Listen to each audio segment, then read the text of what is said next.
Tyre puncture అయినప్పుడు మీరు ఈ 4 నట్లు తీస్తారు. తీసి స్టెఫ్నీ ఫిట్ చేసేసి మళ్ళీ ఈ నట్లు ఫిట్ చేస్తారు. కానీ ఇందులో రెండో ముఖ్యమైన విషయం గురించి నేను డిస్కస్ చేస్తున్నా. ఈ నట్లో 2 పొజిషన్స్ ఉంటాయండి. 2 పొజిషన్ అంటే ఇది కోన్ షేప్ ఉంటుంది, ఇది ఫ్లాట్ ఉంటుంది.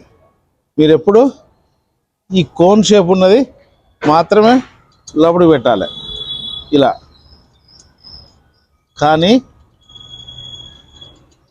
మీరు పొరపాటున ఇలా ఫ్లాట్ ఉన్నది ఈ లోపలికి పెట్టకూడదు. ఇలా పెట్టినట్టయితే మీకు టైరు బ్యాలెన్సింగ్, అలైన్మెంటు 2 డిస్టర్బ్ అవుతాయి. ఆ బేరింగ్ కూడా పోయే అవకాశం ఉంటుంది. మీకు టోటల్గా వెహికల్ మూమెంట్ అనేది డ్యామేజ్ అవుతుంది. అందుకోసమే ఈ చిన్న మిస్టేక్ మాత్రం మీరు ఎప్పుడు చేయొద్దు.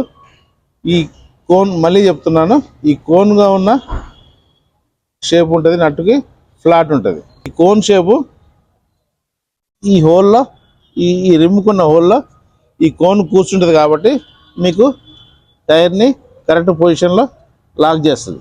అదేవిధంగా మీరు ఇట్లా పెట్టి ఫిట్ చేసిన అనుకోండి, మీకు ఈ గ్యాప్ అనేది ఫిలప్ కాదు. అప్పుడు ఈ టైర్ కూడా డ్యామేజ్ అయ్యింది, అలైన్మెంటు డిస్టర్బ్ అయ్యింది, బ్యాలెన్సింగ్ కూడా డిస్టర్బ్ అయ్యింది.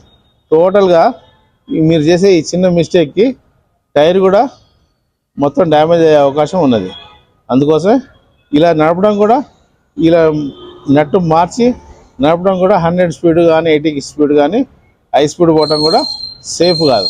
అందుకోసమే ఈ ఇంపార్టెంట్ విషయం, ఈ చిన్న విషయాన్ని మీరు తప్పకుండా గుర్తుపెట్టుకుంటారని నేను ఆశిస్తున్నాను.